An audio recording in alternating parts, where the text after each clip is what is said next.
Good morning, everyone.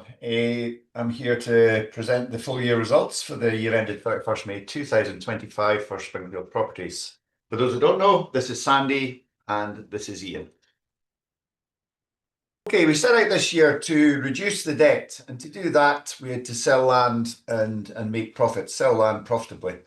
We're delighted to show that profits increased by 90%, profit before tax compared to last year, and that's in spite of a subdued private market, and that was largely fueled by 60.5 million of land sales, primarily to Barratt Redrow.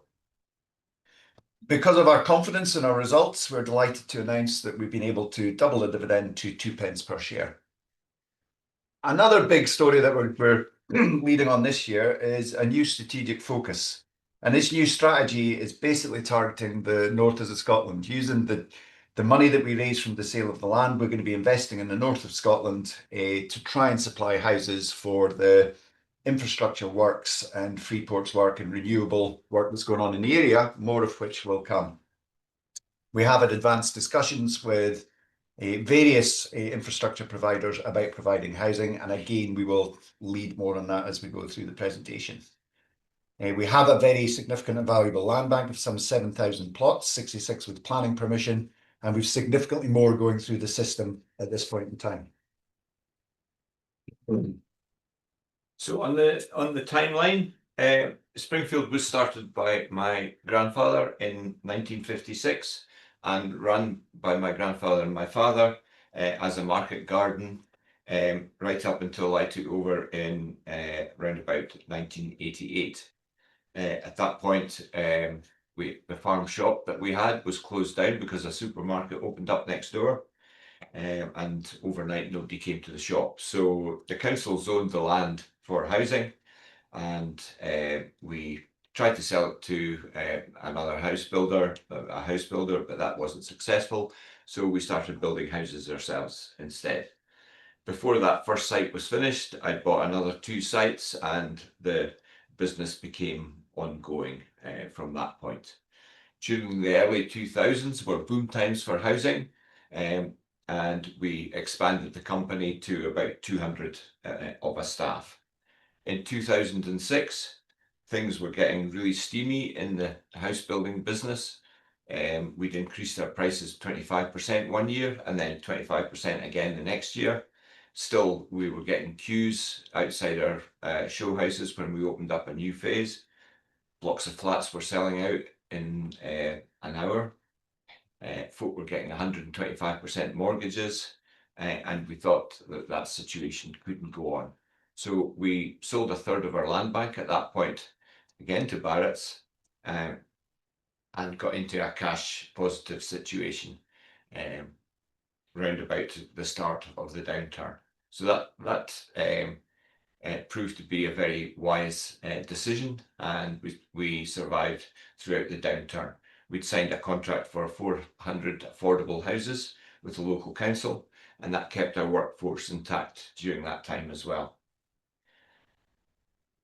Around about 2010, we decided to start investing in central Scotland, and in 2011 the opportunity came along to buy Redrow's operation in Scotland, and that gave us 8 sites, an office in Larbert, and 60 of the staff there.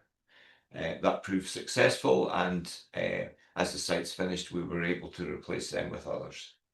In 2017, we floated the company on the stock market, and since then we have had 4 acquisitions: Dawn, Walker, McTaggart and Mickle, and Tulloch in Inverness. In 2025, we decided to sell some of our land to Barratt's, which we successfully done this year, as Innes said. And now in the last bit of the timeline there, we've changed our strategy to seize the opportunity that's occurring in the north of Scotland, which Innes will go on about later on. Okay, we're aware that there may be some people in the presentation today that don't really know Springfield. If you do want to get to know us, please get in touch. We're more than happy to meet you and show you around north of Scotland, show you what we're about. So that offer is there for anyone that wants to come and see us and learn a bit more about our history. 2 years ago, I was invited to a presentation in Eden Court in Inverness, and the housing minister was there, the economics minister was there, and chief of the council, chief of Freeport, and four of the port leaders, who were Roy McGregor, Lewis Gillis, and another couple of folk, and went along, and it was a housing summit, and didn't really know what to expect. And I sat in a room with other house builders, and all of us kind of interested as to what this was about. And we basically got told about this Freeport that was being applied for in the Highlands. And basically there are four ports: Ardeshir, Nigg, Inverness and Cromarty. And Highland Council was applying through the Green Freeport to get Freeport status, which would mean there were tax breaks, there were basic benefits that made doing business easier. They then kind of stood up, and Lewis stood up from Haventus and said, we're doing 350 acres, we're re-establishing a port, we're going to be for offshore wind turbine, and there's going to be 350 million invested just to get the port up and running, with another 700 million expected over the next 5 to 10 years. We then had Roy McGregor stood up from Global Engineering and say, well, Nigg Port, we're currently in negotiations with Sumitomo. They're going to be building a 350 million pound cable factory. And so the conversations went on. And then Callum McPherson, chief executive of Green Freeport, stood up and did a chart which showed that there were 10,000 jobs coming to the area. Now, I kind of sat there and thought, 10,000 jobs, you can't commute to the Highlands. So clearly there's a housing shortage, because these guys won't be able to stay in hotels, they won't be able to rent properties, they won't be able to buy it because there isn't the stock. So what are we going to do? So clearly that was the meeting. The reason for the meeting was, yeah, we're going to need a call to action, because we're going to need a lot more houses. And these jobs were kind of predicted to happen over the next 5 to 10 years. So I drove home and immediately phoned Sandy to my left and said, you won't believe what I've just heard. There's going to be massive economic growth in this area. It's renewable energy security, it's the offshore wind, there's connecting cables from Orkney to Scotland, from Shetland to Scotland, from Beauly to Spittal to Peterhead, and so on. So we were excited. So we got in touch with Roy McGregor, and we went and visited him at Global Energy headquarters, and he told us all of the plans and what was involved, and we left that meeting convinced that this is a real thing, it's going to happen. So for those of you that remember from 2 years ago, we had kind of mentioned this and saying, yeah, that there's good economic growth coming this area.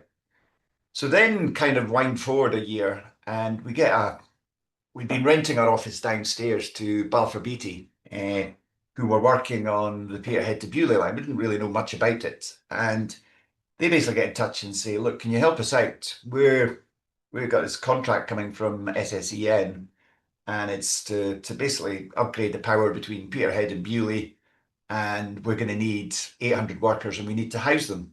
We can't, SSEN are very conscious. They don't want to fill up all the hotels and, jack up prices and ruin tourism. They can't rent the properties, and they don't want to price locals out of the market, and they're not allowed to buy property. So is there any chance you guys could think about, could you build houses and rent them to us?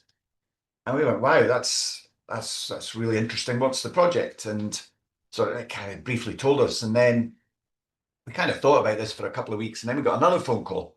And this time it was Bam Nuttall, and they phoned up and said, we've got the Peterhead to Beauly contract, and we're going to have 800 workers. We're going to need to house them. Exactly the same story. And we said, well, we've already spoken to Balfour Beatty.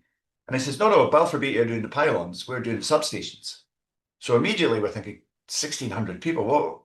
So we got in contact with Highland Council, we got in contact with SSE, and we had a meeting with them. And there we had our eyes open to, over the next 5 years to 10 years, the offshore wind is going to be expanding from 10 gigawatts or 10 gigawatts of power, which Scotland generates in total, to 30 gigawatts. And in order for that to get across UK and down to England, then every pylon needs upgraded from 275 to 400 kilowatts, and every substation needs significant expansion. And their estimate for the next 5 years was actually 5,000 transitional jobs that would be required. And could we help them house them? And we, obviously that's what we do. So this was very exciting to us, and other house builders clearly.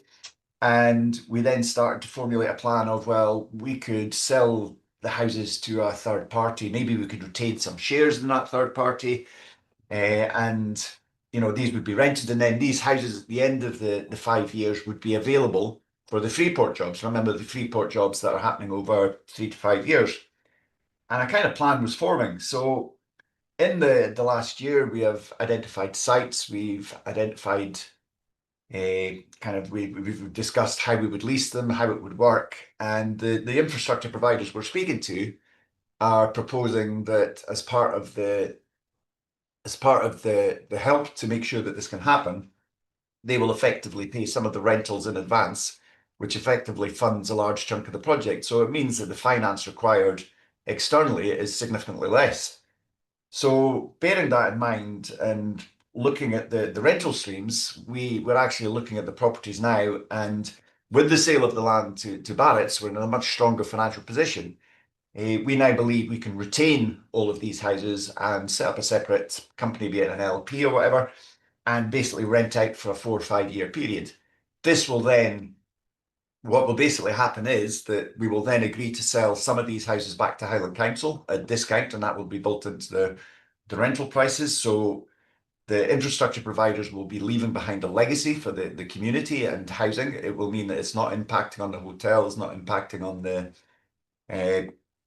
rental markets and the private market. But in addition to this, there will probably be some workers' camps. Workers' camps, when you look at the price of them, they're extremely expensive per man per night because they need canteen facilities, security, washing facilities, restaurant, gyms, and all these things, and you don't leave anything behind. So the preference is to try and get as many houses as possible. So we now are in a position that we believe we can build the houses and then rent them out and make a good profit from the servicing of those apartments. And then at the end of the period, we will definitely sell some to Highland Council or Murray Council or Aberdeenshire Council. We will then potentially sell some to the private market. We may retain them because there'll be more jobs coming. We may sell them to a PRS provider or a pension fund. So many opportunities for us. So we basically came here today with a revised strategy where rather than selling the houses to the third party, we'll try and retain houses and rent them. And then at the end of the period, we'll monetize it going forward. It's a really exciting opportunity, this. Now, just to give you some of the background, Highland Council have identified there was a local plan in place which was for 12,000 houses over the next 10 years, which was not sufficient because it didn't take account of Freeport, didn't take account of any of the infrastructure upgrade. And they have now got a call for sites and they're looking for 24,000 homes. So that's twice the amount that they are looking for. So the opportunity there is obvious. We have submitted a significant amount of sites in that local plan, some 1,400 acres, and if you do roughly, 8 to 10 an acre, you can work out the number that's in there. So we're in a very good position. Tulloch's, one of our companies there, is celebrating its 100th year. Springfield's about 50 years. So we have many contacts with landowners, long-term relationships, and we're in a really good position to help them out with this situation. We've got a very proactive council, Derek Brown, Karen Grieve at Murray. These guys are very pro economic growth and development. So we have a friendly council, we have an ambitious council, we have a local plan coming in with significantly more houses, and we have a customer now. That what this kind of gives us is an anti-cyclical bubble in this area, because the 10,000, if you think there's 80,000 houses in total in this area, so an additional 24,000 houses to that, you can understand the impact and the opportunity that we have here. And as I say, this is all to do with energy security. This will, we know, with data centers, with electric cars, with less use of gas, there's going to be a bigger reliance on electricity. And if UK is going to be self-sufficient and have energy security, then it needs a combination of, nuclear, oil, gas, and wind, and all of these things need to be thrown into the mix to ensure that UK has its energy security. So I think that gives a good overall view on why we see this as a very good opportunity for us. Iain. Thanks, Ernest. I'm delighted to report on the very strong financial performance of the group for the year. increased revenues, increased profits, a doubling of the dividend, and bank debt reduced ahead of target. To pick out some of the key numbers on the slide, revenue increased to 281 million from the prior year level of 266. Private housing revenues reduced. However, this was more than offset by the land sale profits from the land sale revenues from the deal with Barratt. Gross margin improved to 18.6% from the previous year level of 16.3%. This was driven by the profitable land sales and a significant improvement in affordable housing margins. Profit before tax and exceptionals was 20.1 million. This was a near doubling on the prior year level. And as we've mentioned before, really pleased to see the net bank debt at the year end at 20.9 million versus the previous year level of 40 million. And the last point on this slide was again delighted to be doubling the dividend in the year. So we'll go on to the next slide. So private housing completions and revenues were lower than the prior year. This was due to having a lower opening order book and the slower sales cycle that are being seen across the wider industry. Average selling prices remained robust across all the group's brands, which was a positive. Gross margin was lower than in the prior year. This was due to increased costs and time to complete sites. As we move forward, we would expect to see private housing gross margins improve as we open new sites. Affordable housing was the real positive for the business for the year. Revenues increased due to higher average selling prices as a result of the increase in the Scottish Government grant subsidiary. And as we've flagged previously, margins returned to double digits. This was a real positive again for the group and a function of the legacy contracts in May 24 completing and also the strong performance of the new contracts agreed. In contract housing, we increased the revenues and profits. That was a result of a new private phase at our Bertha Park village. And as we've mentioned already, land sales in the year were significant at 60.5 million. This was mainly from the Barratt sale, where we sold 6 sites, 5 of which completed in the year, and 1 which happened post-year end in August. The key positive here is again a demonstration to profitably monetize the land bank quickly if we require it. On to the next slide. So again, the big positive here is our bank debt, which reduced from 40 million to 20 million. The key contributors in here, land sale cash received of 35 million, operating profit of 28 million. This positive financial position allowed us to be active again in the land buying market, with us spending £15 million. Other outflows were bank interest and tax paid at 9 million, along with deferred payments on acquisitions. Working capital was also an outflow in the year, and that results from the fact that we're opening up new sites. Okay, next slide. In terms of our balance sheet, the big number on there is our net assets now, which have grown to 171 million. And also the other key metric on there, again, is the bank debt reduction. We also signed new banking facilities in the year, a 3-year deal with Barclays. So we have an 80 million facility in year 1, which reduces to 50 million in years 2 and 3. And that's aligned with our group strategy of reducing debt. Again, the facilities were secured on improved commercial terms. Next slide. What this slide shows again is the increase in net asset value per share since the business listed in 2017 up in today's date. It also shows the compound growth rate of 15% and the fact that in that same period from 2017 to 25, we've paid total dividends of £24 million. Yeah, before we go on to the next page, Rachel, it's just important to point out that our net assets now are 171 million. When Innes started with us the year before that, our total net assets were 1.6 million. So that number has doubled nearly 7 times in the 20 years that Innes has been with us. Now, if you think it gets harder and harder to double our net assets as time goes on, you've got it round the wrong way. The hardest part is the first million. It's the hardest one to make. Isn't that right, Innes? Yes, you did well. On the land bank side of things, you can see from the table on the top left that our land bank has shrunk this year with the sale to Barrett's. I always like to see the land bank figure rise, but sometimes we need to sell down our land to reduce the debt, and that's what we've done this year. Our land bank is an important store of value for the company, and the price we got at 1.3 times the book value indicates this. What's not included in this table is all the promotional deals that we've secured in the north in the last year, and you can see the extent of them on the bottom right. That 1,400 acres would translate into approximately 12,000 homes if they all come through. Now, I don't think they'll all come through, but we should get most of them. And that land bank figure will rise significantly in the years to come. Thank you, Sandy. Okay, operational overview. Private housing. I think like most people, we're aware of the general UK economy. I think it's fair to say that the market private is subdued.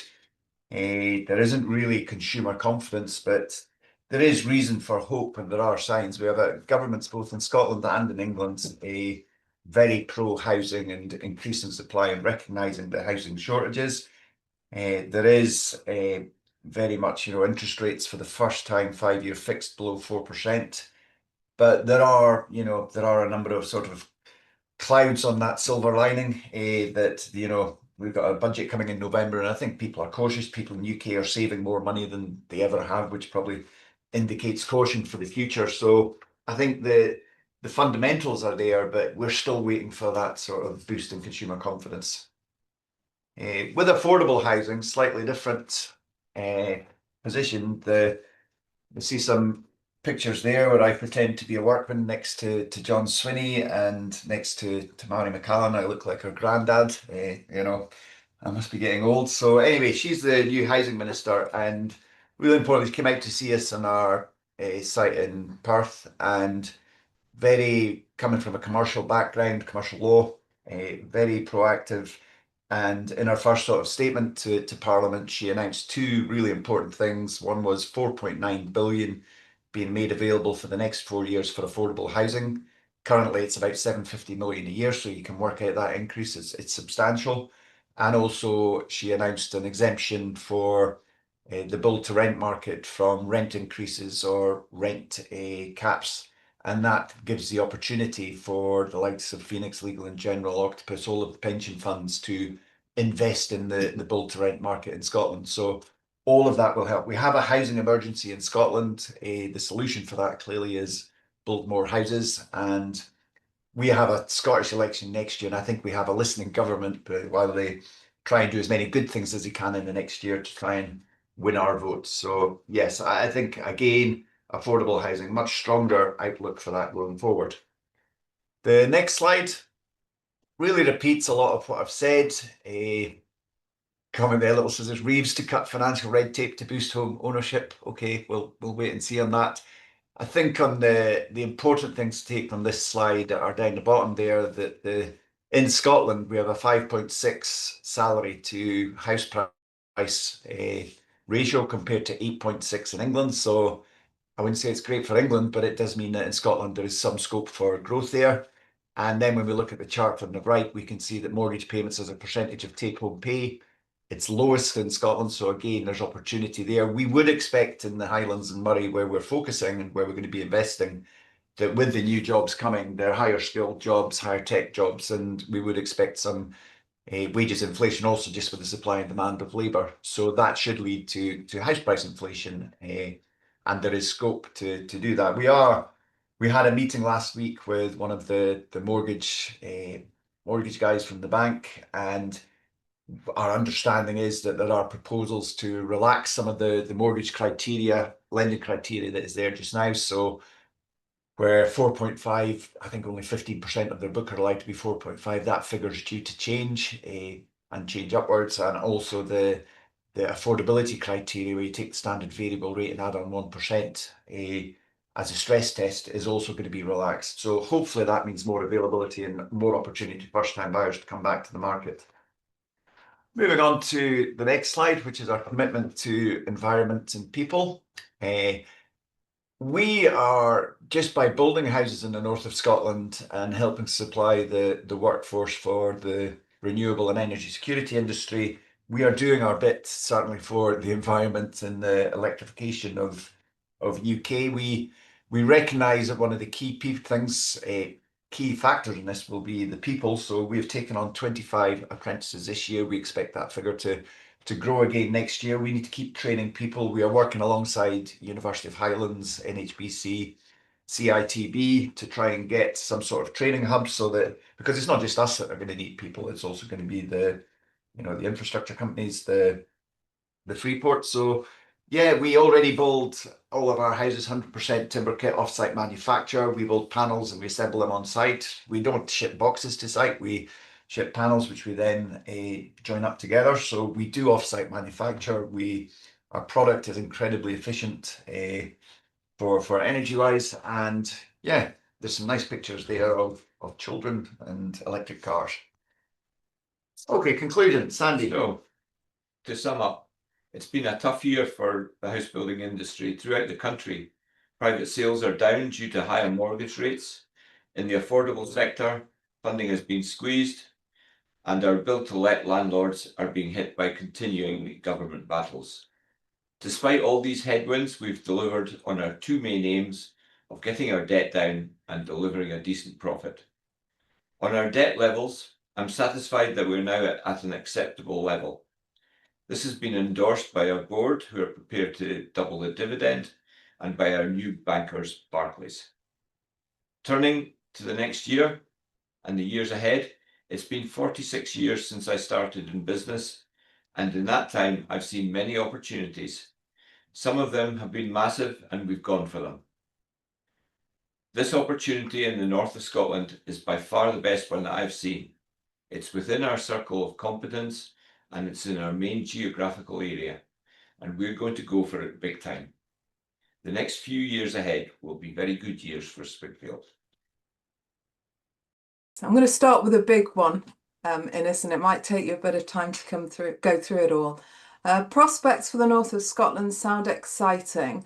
What are the biggest challenges you are likely to face, and what can you do to mitigate these risks? I think that's going to fall into three areas. So competition for land, competition for labour, and competition for resources, supply chain issues.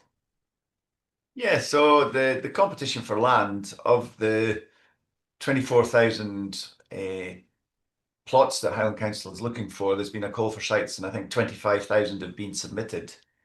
And we have some 1,400 acres, so we're close to half of that land. We've got very, with Springfield and Tulloch, we've got long-term relationships in that area. So we have the land secured. To our knowledge, one of the good things about the north of Scotland is that it's only really Barrett Redrow of the nationals that come up as far as that. We do have other local house builders like Robertson's and Scotia, but when you look at who's in the area, we don't have the Taylor Wimpey, the Persimmon, the Cala, the Miller, those guys. So when we look at who submitted for housing in the area, we're the main player and the main submission. So the land side of things, I'm confident we've got a very good holding.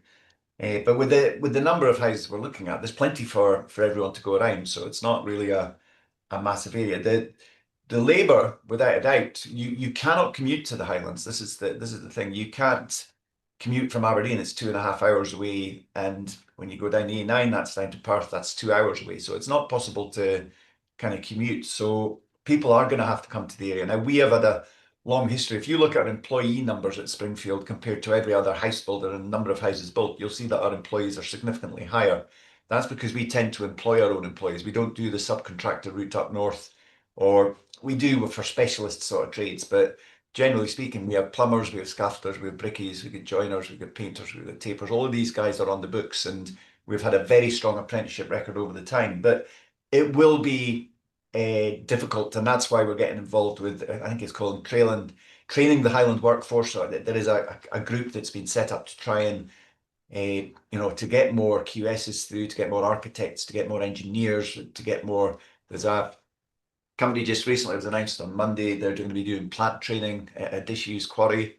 Cal McPherson, he was in touch with me just last week, or in fact this week, to try and discuss. So we're going to have to work hard to make sure the labour's there. But much like it is a bit of field of dreams. If you build it, they will come. And if the work is there, that there is already. I didn't mention, but the Nig port was sold to Mitsui for 120 million just a few weeks ago. So clearly they have belief, and that's on top of the 350 million being invested by Sumitomo. And then you've got RDC of 350 million, and they're looking for an additional 100 acres to get through planning. So there's already $1 billion committed in the ground on the Freeport. We know that the electrification is happening because, we had, and again, there's so much to discuss, but there's also 6 dams being built in the area. The first one I think with planning is a £1 billion dam, the first dam of its kind for many, many years in UK. And that's going to need 500-600 people. So we have spoken to these guys as well, because they also need to house people. So that the opportunity is going to be there. Getting the people here, it will be challenging. It will be difficult, but if there's work, people will come. History shows us all over the world that where there is economic growth, then people will follow. Regarding materials, I don't see, building an extra 12,000 houses in the north of Scotland is going to affect material prices. The timber will be the same, concrete, bricks, windows. I don't see that as a major issue. Sure, we'll probably need more ground workers. We'll need more kind of infrastructure workers, but it's a nice problem to have. The problem we've had over the last 4 years has been not enough work, and I'd much rather have a problem of too much work than not enough work. So nice problem to have. And sure, there will be ups and downs, and there will be shortages, and there will be obstacles to overcome or to go through or to go by, but we will certainly challenge those obstacles, and we believe we'll do as much as we can to maximize our opportunity. Great, thank you. And leading on from that, presumably the Highland Council's predicted requirement is likely to be larger than the 24,000 homes over 10 years, given the anticipated increase in indirect employment in the area? Yeah, the 10,000 jobs indicated by Freeport, that's direct jobs. That's not including the teachers, the Tesco workers, the bakers, the butchers, etc. So yeah, there will be significantly more add-on jobs to that. And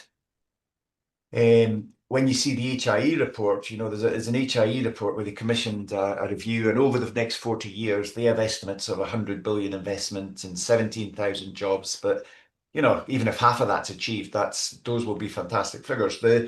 I have no doubt that if you have 24,000 houses in a local plan, they will get built in 10 years. It just, no local plan ever delivers, because there will be obstacles, there will be things, there will be barriers. In reality, if they wanted to build 24,000, they should be looking for about 35,000 houses in the local plan, but there just isn't that land available or the infrastructure to support. And it's important to note that we will need improvements in infrastructure in schools and health. We need to get the community with us, and we will need improvements in roads, health, and education. But the way to fund those is through economic growth and through development. That stuff's not going to come without the development. So yeah, so we can do lots of good things for the area. Certainly it'll give my kids an opportunity to stay in the area and have careers on their doorstep, as opposed to having to move away. Great, thank you. And unsurprisingly, there's quite a few questions around the build and lease model. I'll try and pull them all together. Regarding the build and lease model, are these for infrastructure workers only, or will there be some private and affordable homes in there as well? Yeah, so the way we see this is that we're going to need, across the Highland, houses for sale, houses for affordable, and houses for rent. And I think there's going to be a mix on most of our sites where there will be properties for rent, and it will be initially, those that have been following housebuilding will see Barclay announced that instead of doing sales to PRS, they're going to hold on to the properties, rent them out, and create the value that way, then sell to the PRS market. Now, we effectively all have the opportunity to do the same, apart from our customers are blue chip organizations that will be, there will be no voids. It will be a full lease for the 4-year period. And, you know, that's a very strong position, and it will be very, very good rental terms. It won't be compared to the rental market. It'll be compared to, you know, it'll be compared to other costs that they would have to incur. So how much would it cost for them to put people in a temporary housing, to put, not temporary housing, workers' accommodation, hotels. So we'll be able to get good rents on that. But that enables us to sell back at discount to the council in the future. So it really is going to be a combination. And what we do after 4 years, we'll probably assess the whole situation in 3 years' time and decide, well, how many should we sell to private? How many should we retain? Should we keep some and rent them ourselves? Should we sell some to a pension fund? I think the options are there, but we'll have some 60 million work in progress that we will have an opportunity on making profit again at the end of the project. And will this project ever end? You know, the plan is to go to 30 gigawatts, and then the plan is to get to 50 gigawatts as UK consumption just now. So will this project ever end, or will there be constantly upgrading to infrastructure, you know, for many, many years? So yeah, it's hard to predict. And what style of housing will you be looking to build? Normal houses, so it will be the houses that we have planning for, and the infrastructure providers were quite clear. Their need is now. The works are commencing quite soon. So what we don't want to do is build a workers' village with workers' type houses that is then not sellable in the future. So we're just building the houses as they are, and it'll be a blanket rent regardless what kind of house it is. It'll be, you'll be renting out part. So let's say it's 30 houses on a site, will be 30 houses at X. It won't be different rents for each house, and okay, this one's this. So and I think the plan is, you know, for 2 people to occupy each house, and it will be normal houses, and then at the end of it, you know, they'll be available for families, or whoever. But once the people come, because at the moment, you know, the Freeport permanent jobs are not here yet, but you know, some are, but not all of them. Yeah, maybe you've already answered a bit of this, but what gives you confidence that there will be demand locally to purchase the housing after the multi-year lease period? And what is the advantage of not selling into this demand immediately? During the lease, the second part maybe, Iain, during the lease period, will the housing appear on the balance sheet as a tangible fixed asset? You go first on this.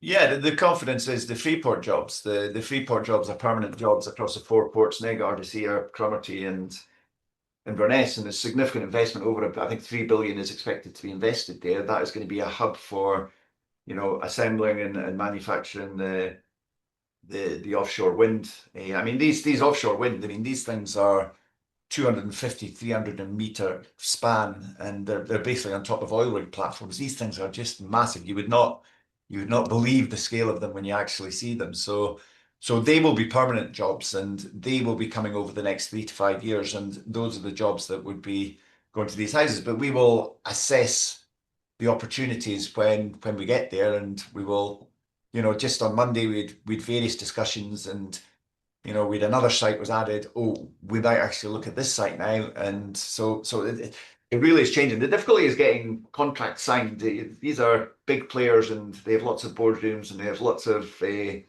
authorization processes to go through to get it signed. But you know, there is a need.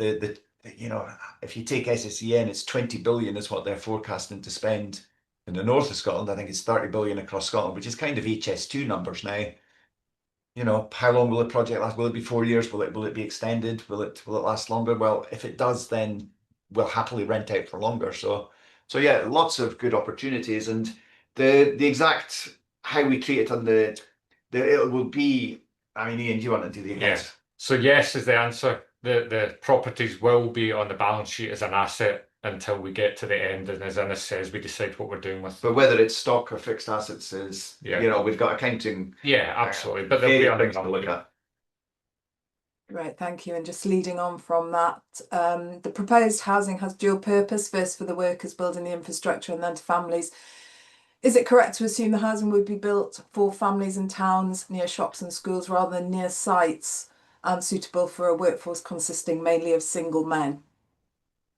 Okay, I don't know what kind of diversity question we've got there, but No, we have planning permission for sites, and they are normal sites and they're in normal areas, and it will just be houses on those sites. So they're not specifically got planning permission near a substation or specifically got planning permission near where the work is. So these are just normal houses in the Highland area that are already in the local plan. So these are sites we already have planning on, and we had already proposed to sell to the private market. We just see an opportunity here of, getting a rental stream and the sales value, on the same property. So we're clearly making more profit out of one house. And if it's largely funded through advanced rentals, then, the return on capital employed is going to be very healthy. Great, thank you. And Sandy, maybe this one is for you. Are you able to expand upon Springfield's current position with regards to securing land holdings in the north of Scotland? I mean, obviously you've already touched on that, but if you could expand at all. Yeah, the opportunity to do that was last year, and we went for it and secured. We're able to secure a lot of proposed areas which we put into Highland Council, over 1,400 acres. So that's about 12,000 homes potentially if they all come through, and I don't expect they all will, but given that our land bank is at the moment it's about 7,000 houses, that gives you some idea of the scale and the success we've had in securing land over the last year or so to put to Highland Council to fulfil their needs. Yeah, and it may be we don't do all of this ourselves. It may be that one of the nationals looks at the activity and decides they want to come up and they need land. And if they need land and they want land, they generally pay good prices, as we've just shown last year with the sale to Barrett. And whose door are they going to come knocking at? It's going to be ours, because we're the guys with the substantial, and it may be a way of releasing big sites and getting them to fund the infrastructure. So there's many opportunities for us going forward. And has there been fierce competition for those land holdings? No, And because none of the nationals are up here. It's not the same fighting. It's the long-term relationships with landowners and the reputation of being fair and paying good values for land, which we've built up over many years. So it really is relationship based, how we've secured a lot of our land. great. And Sandy puts his tweets on and goes out and visits people. It's Giving away our secrets. and so it's not a young lad with a pinstripe suit that's going out and visiting the farmers. So yeah. Moving swiftly on, and is the north of Scotland experiencing above average house price inflation given the anticipated infrastructure spend and lack of capacity? We've had reasonable sales. I would say the North of Scotland's been stronger than the rest of Scotland over the last year, 2 years, but it's not happened yet. A lot of contract workers just, I mean, they're here. We're renting out an office in Elgin. We go to the substation. You can see the works going on in the cars. You can see out in Niganard is here. So all these people, I mean, I gave a presentation to the Highland Housing Conference, and the weekend before that, there was only one property for rent in Inverness. Inverness rents have gone up from 500 to 800-900 quid a month. You can see the boom happening.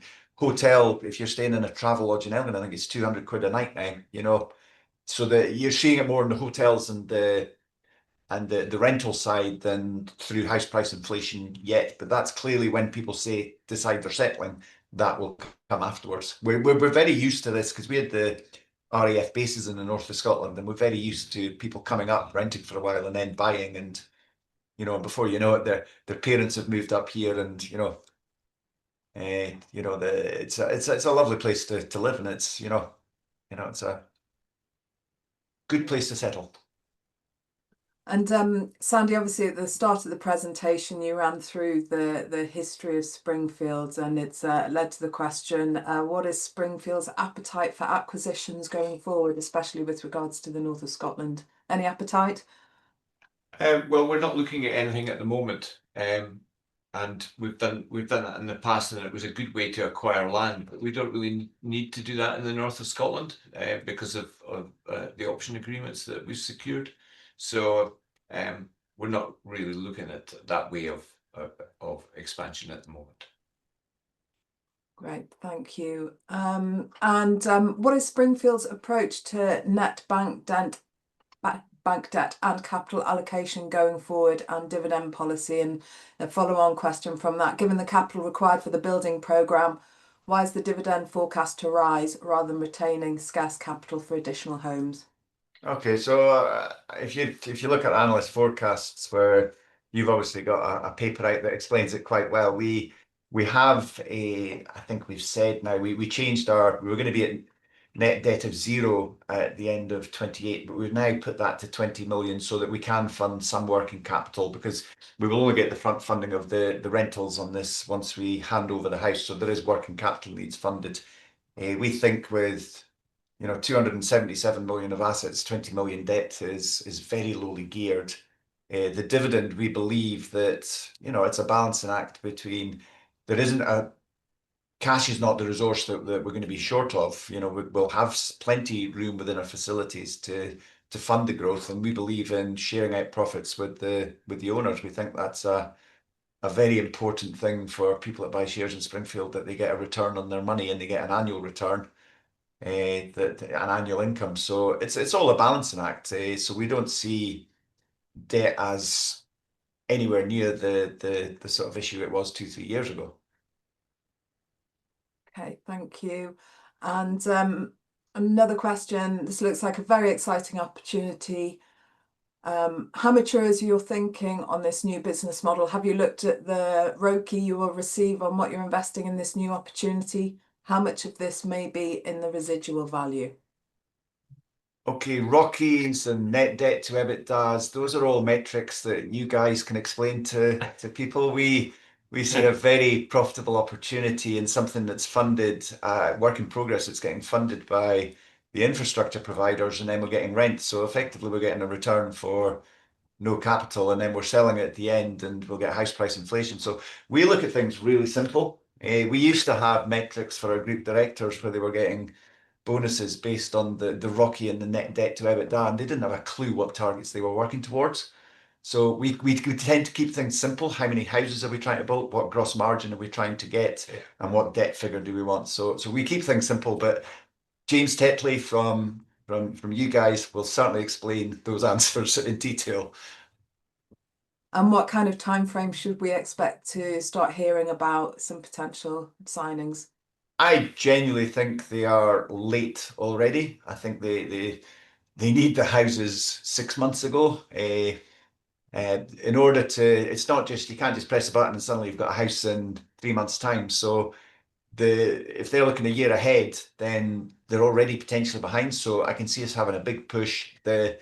We are having weekly conversations. We are having discussions on programs and project meetings. So we're getting very close. I said last time I would love to see them signed by when I come here just now, but it needs to be fair. We need to have a contract that works for us, works for Highland Council, and works for the infrastructure providers. So there is very much a chance for everyone to win on this. They win by getting the security of the delivery of the houses. Highland Council wins by getting, and Moray Council win by getting the housing stock, and we win by getting a good rental stream and a good exit at the end.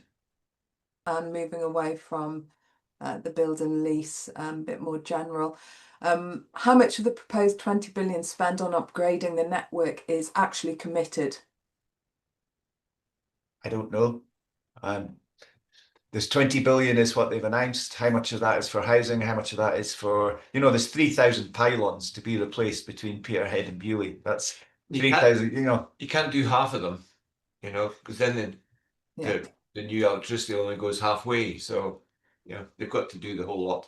But certainly I'm listening to, it started off, and if you listen to the language has changed. It started off net zero, green, renewable, and now it's very much, I was at a meeting with Anna Sanwar, last month, and it's very much about energy security. That is very much the messages now coming out, is this is for energy security. They need to get the community on side. The spend is there. We have AI coming. We have data centers required. We have a bigger need for electricity. We need more power, and the current solution of importing oil and importing stuff from faraway places is not a good one. So I'm very confident this is going to happen. Great, thank you. And sorry, just one final question. What seems to be the mood music up in the north of Scotland? Are the local residents excited about the prospect? Do they think it'll bring prosperity to the region? Broadly positive?